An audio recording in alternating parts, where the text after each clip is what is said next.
Magandang araw po sa ating lahat, mga kalibutero.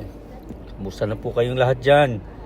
Sana po ay palagi tayong ligtas at malusog ang ating pangangatawan. Nananghalian na po ba kayo, mga kalibutero? Siya nga po pala, nagluto ang aking asawa ng sinabawang shells at sinamahan pa niya ito ng masustansyang gulay. Ang gulay na pechay.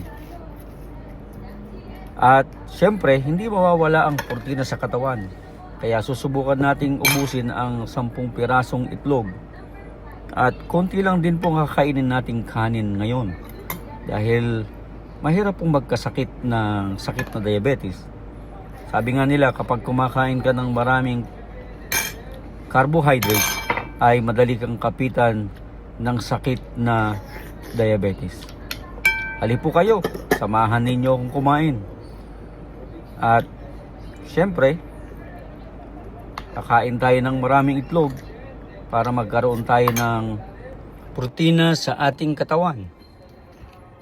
Dahil ang protina po ang nagbibigay sa atin ng lakas at mga muscles sa ating katawan.